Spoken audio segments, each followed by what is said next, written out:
Anda kembali bersama kami di obrolan malam. Saya ke Bang Burhanuddin tadi pertanyaan saya, Bang Burhanuddin mungkin Bang Burhanuddin bisa menggambarkan pada kami bagaimana sebenarnya konfigurasi tadi Bang Andreas kan bilang di Jawa Tengah itu party ID-nya tinggi kuat sekali.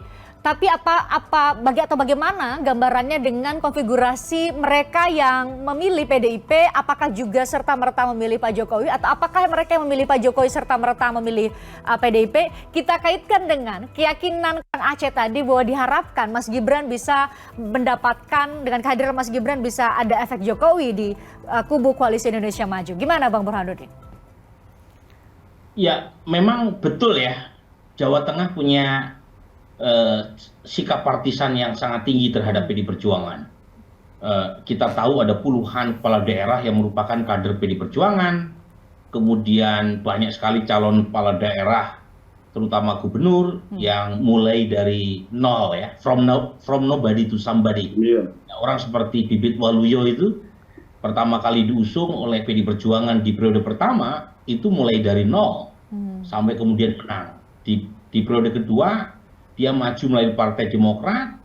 Rusty Ningsih yang waktu itu menjadi wakil gubernur berharap betul mendapatkan tiket, apalagi prestasinya sebagai mantan Bupati Kebumen yang sangat mencorong ya. Harapan itu bertepuk sebelah tangan. Ganjar yang justru mendapatkan tiket, mulai elektabilitasnya 6%, 6 bulan sebelum pilkada ujungnya menang juga. Jadi poin saya memang siapapun calon yang mendapatkan dukungan dari PD Perjuangan di Jawa Tengah itu umumnya mendapatkan semacam flying start ya. Cuma ini ya, ini berkaitan dengan Pilpres dan opini Pilpres itu luas. Dan kalau kita kaitkan dengan 2004 ya kalau tidak salah. Saat itu putaran pertama Ibu Mega memang unggul, tapi setahu saya putaran kedua yang unggul adalah Pak SBY di Jawa Tengah. Jadi memang betapapun kuat PD Perjuangan, tetapi kekuatan persona di tengah sistem politik yang makin individual, party ID yang secara umum makin merosot, membuat kekuatan elektabilitas personal lebih kuat. Dan ini mungkin bisa membantu Prabowo Gibran dengan dukungan penuh, terutama Pak Jokowi. Tetapi lagi Pak Jokowi bukan Gibran dan Gibran bukan Pak Jokowi. Jadi ini juga bisa membantu menetralisir sejauh mana efek Presiden Jokowi dalam mempengaruhi pilihan warga Jawa Tengah. Saya sendiri perlu lebih hati-hati, kita perlu tunggu, terutama beberapa minggu ke depan, berapa besar efek Presiden Jokowi dalam membawa suara basis pemilih Mas Ganjar yang overlap dengan basis Pak Jokowi. Nah, saya terus terang menduga kemungkinan besar Mas Ganjar masih unggul di Jawa Tengah. Tetapi keunggulannya tidak setelak sekarang. Dugaan saya seperti itu ya. Dan tentu perlu dibuktikan dalam survei. Tetapi jangan lupa kalau misalnya kekuatan dan sekaligus sumber daya tim Prabowo Gibran terlalu diinvestasikan ke basis Pak Jokowi, termasuk di Jawa Tengah, itu jangan lupa kandangnya sendiri. Jadi saya justru melihat kalau misalnya usaha yang diberikan oleh tim Prabowo Gibran terlalu banyak diberikan di wilayah-wilayah kandang banteng, itu justru malah kebobolan di kandang sendiri. Misalnya Jawa Barat dan Sumatera Barat maksudnya Bang Burhanuddin ya? Betul, jadi data saya ini memang belum sebelum Mas Gibran dicawapreskan ya, tanggal 16 sampai tanggal 20 Oktober. Itu disimulasi pasangan di wilayah Banten, di wilayah Jawa Barat, di wilayah Bar dan Aceh, itu elektabilitas Pak Prabowo Gibran sedikit lebih rendah dibanding kalau Pak Prabowo maju sendirian. Kan ada simulasi perseorangan, ada simulasi pasangan kan. Ya. Jadi poin saya sebenarnya lebih mudah memprabowokan orang yang pernah memilih Pak Prabowo ketimbang memprabowokan orang yang belum pernah memilih Pak Prabowo. Jadi kalau misalnya dibagi misalnya untuk wilayah Jawa Tengah, Jawa Timur itu tugas Mas Gibran.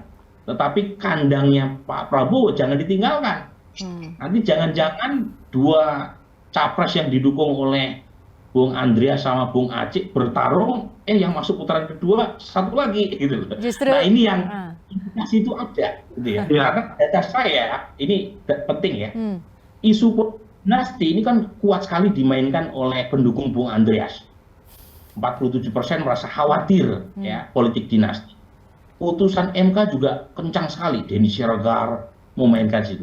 Tetapi kalau kita cross, siapa yang menolak dinasti politik dan elektabilitasnya seperti apa? Di kelompok yang menganggap politik dinasti itu mengkhawatirkan, justru Anies Baswedan menang telak di situ. Jadi ada indikasi serangan Bung Denny Siregar kepada Prabowo Gibran dengan memakai isu politik dinasti, putusan MK yang menciderai kemandirian hakim dan seterusnya, itu yang mengambil keuntungan bukan Mas Ganjar gitu loh. Jadi ini real politik ya, bahwa tentu kita semua punya sikap terkait dengan dinasti politik atau putusan MK, ya, tetapi secara elektoral kita harus memahami siapa yang mengambil untung dari isu tersebut. Oke, Bang Burhanuddin, saya ingin menegaskan kalau gitu, ketika survei dilakukan terhadap sosok capres seorang diri, maka elektabilitasnya bakal berbeda atau hasilnya akan berbeda ketika dipasangkan. Apakah ini dipengaruhi oleh dulu atau dalam perjalanan kita di dua pemilu sebelumnya, basis pemilih Pak Prabowo dan Pak Jokowi itu jauh berbeda. Jadi ketika mau memasukkan unsur Jokowi katakanlah ke pemilih Prabowo, maka akan ada perpindahan pilih preferensi politik mereka, atau sebaliknya kalau ada yang Anda sebut tadi, lebih memilih tidak memilih dua paslon yang ada unsur PDIP dan Jokowi dan memilih koalisi dari koalisi perubahan misalnya. Saya ingin menegaskan itu, betul? Betul Christian. Jadi karakteristik pemilih Pak Prabowo, kan kita punya pertanyaan 2019 memilih capres cawapres siapa, kemudian 2014 memilih capres cawapres siapa. Nah, pendukung Pak Prabowo yang memilih Pak Prabowo hari ini artinya tetap loyal meskipun Pak Prabowo sudah masuk ke dalam pemerintahan, itu kisaran 51-55%. Itu karakteristiknya adalah satu, cenderung tidak puas terhadap kinerja Pak Jokowi. Dua, cenderung kritis untuk tidak mengatakan anti, evaluasi terhadap kondisi sosiotropik negatif umumnya ya. Kemudian juga dalam soal pandangan hubungan agama dan negara itu cenderung menginginkan peran Islam lebih besar. Itu pendukung Pak Prabowo yang lama. Sebagian sudah pindah ke Anies karena menolak pilihan Pak Prabowo masuk ke dalam pemerintahan Pak Jokowi. Tapi sebagian besar itu masih stay mendukung Pak Prabowo. Nah, kelompok ini 51-55% itu tidak semuanya menerima kenyataan Pak Prabowo yang mereka pilih bergandengan tangan dengan putra Pak Jokowi gitu. Nah, dalam istilah literatur ilmu politik namanya negative partisanship. Ada orang yang memilih Pak Prabowo bukan semata-mata suka sama Pak Prabowo karena benci sama Pak Jokowi. Nah, kelompok ini nih yang lari duluan nih. Nah, kalau memang ada insentif, saya harus mengatakan jujur ya. Tidak hanya pemilih Pak Prabowo yang menolak, ada sebagian yang lari, sebagian juga tetap ya untuk memilih Pak Prabowo Gibran karena yang mereka lihat kan Prabowo-nya bukan Gibran-nya. Yang kedua, ada insentif pemilih Mas Ganjar yang masuk gara-gara melihat Gibran. Cuma kan harus dihitung sini sama Bung Aceh yang seberapa besar? Berapa persen gitu. Kalau misalnya tekor, wah rugi bandanya. Nah, tuh Kang Aceh, apakah sudah dihitung-hitung sederhananya? Kan kalau saya tangkap tadi, Bang Burhanuddin mau bilang ini ada dua ceruk yang berbeda, Pak Prabowo dan Pak Jokowi, karena dua pemilu sebelumnya keduanya berhadap-hadapan, dan saat ini mau diminta pemilihnya Pak Prabowo, pemilih tradisionalnya Pak Prabowo menerima kedatangan sosok Jokowi melalui seorang Gibran Raka Buming Raka. Sementara ini bisa sederhana, apakah terjadi kanibalisme pemilih? Itu sudah termasuk dalam hitung-hitungan rapat bersama Ketua Umum Parpol yang tergabung dalam Koalisi Indonesia Maju dan sudah ditetapkan bagaimana cara memitigasi akses tersebut?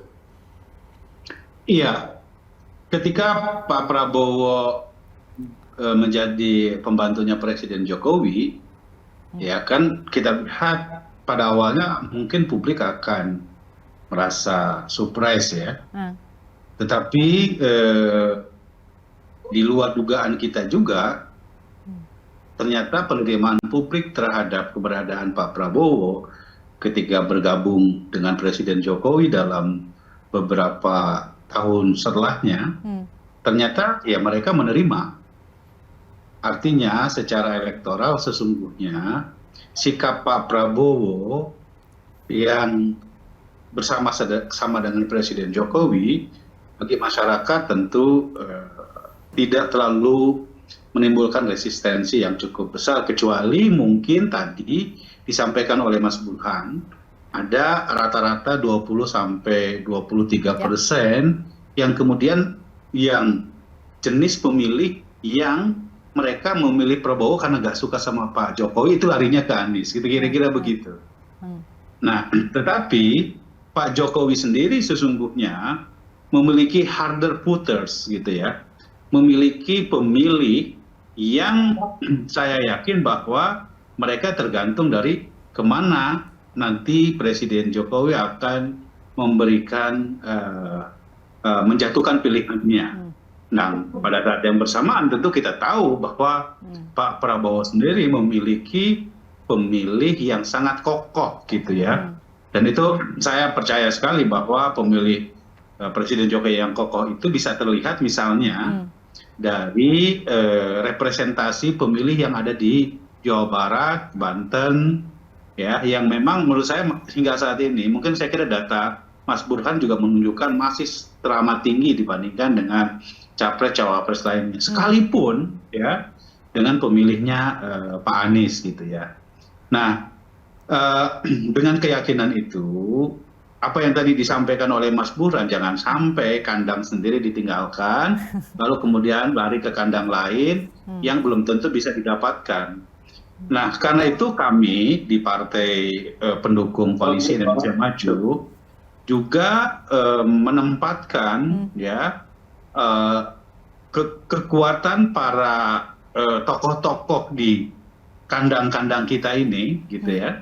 Misalnya sejauh ini Pak Kang Emil atau Kang Ridwan Kamil yang merupakan salah satu top 5 dari sebagai capres maupun sebagai cawapres, hingga saat ini kan dukungannya konsisten kepada Pak Prabowo, misalnya, gitu ya. Dan itu pengaruhnya bukan hanya pada Jawa Barat saja. Saya kira DKI Banten juga beliau punya daya influence yang cukup tinggi. Keterpengaruhannya tinggi ya.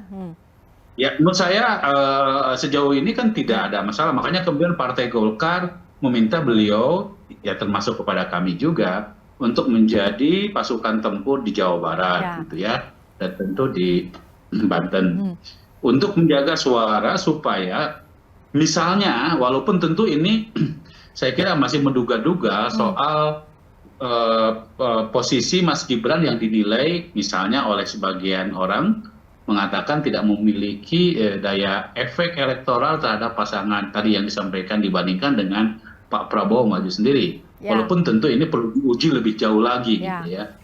Nah, tapi poin saya adalah dinamika yang terjadi pasca penetapan Pak Prabowo dengan Mas Gibran tentu harus publik, menurut saya ini kebetulan Mas Burhan, Pak Bang Andreas, di dapil saya sekarang di Kabupaten Bandung dan Kabupaten Bandung Barat, menjelaskan tentang Prabowo Gibran ini setelah kita urai lebih lanjut, mengapa kita pilihannya kepada Mas Gibran. Pada awalnya cukup kaget mereka, kok bisa, kenapa nih Kang Aceh kok begini. Tetapi setelah kita jelaskan, ada alasan-alasan politis yang menunjukkan mengapa kita harus mendukung Pak Prabowo dengan Mas Gibran, terutama karena aspek keberlanjutan pemerintahan itu diterima oleh masyarakat, setidaknya oleh elit Partai Golkar di dua wilayah ini. Mereka bilang, itu toh alasannya, begitu ya. Nah, jadi ini kan sebetulnya soal bagaimana kita menjelaskan secara sophisticated kepada publik alasan-alasan politis kenapa kita harus mendukung Prabowo dan Mas Gibran.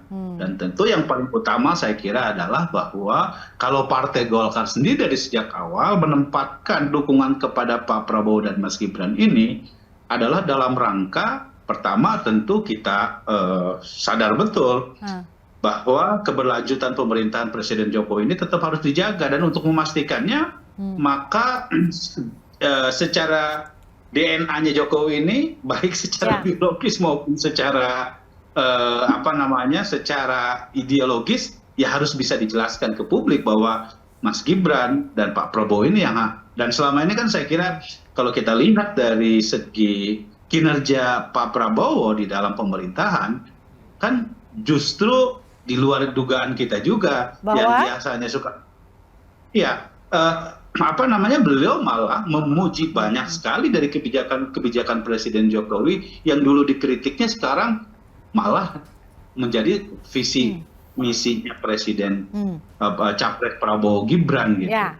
Nah karena itu ya tentu kami tentu sangat optimis ya. Jadi dengan berbagai pendekatan yang dilakukan oleh kami untuk bisa menjelaskan ke publik soal pilihan Prabowo Gibran ini akan justru optimisnya adalah menambah captive justru suara. mengatrol elektabilitas keduanya ketika berpasangan. Dan satu hal Mbak Pristia, ya antara capres-cawapres yang usianya di bawah 40 tahun, ya Mas Gibran gitu. Ini yang belum kami kapitalisasi juga. Karena kan kita tahu bahwa pemilih kita saat ini, ya yang pemilih generasi Z, generasi mudanya paling banyak ya. Paling banyak dan inilah yang kemudian kita akan menciptakan ceruk-ceruk baru, ya yang relatif menurut saya mereka tidak memiliki preferensi ideologi seperti halnya cerita soal Jawa Tengah atau Jawa Timur. Belum lekat ke partai ID tertentu gitu ya. Betul, karena mereka lebih independen untuk menentukan pilihan politiknya. Apalagi kalau kita lihat isu-isu yang disampaikan oleh Mas Gibran, misalnya isu-isu yang menurut saya itu merupakan isu anak-anak muda soal startup, soal macam-macam gitu. Baik. Kira-kira begitu, Mbak Christian. Baik. Saya jeda dulu karena sinyal Bang Andreas tampaknya perlu untuk kita perbaiki. Ada satu pertanyaan buat Bang Andreas, apakah belum adanya sikap tegas dari PDIP adalah salah satu strategi dari PDIP sendiri untuk menjaga soliditas preferensi politik di tingkat akar rumput sehingga kemudian tidak direbut oleh Koalisi Indonesia Maju atau seperti Bang Burhanuddin bilang justru kemudian karena tidak pilih dua-duanya justru ke Koalisi Perubahan Anies Baswedan dan Muhaimin Iskandar. Semoga sinyalnya lebih baik saat setelah kita jeda. Kami akan kembali untuk Anda sesaat lagi.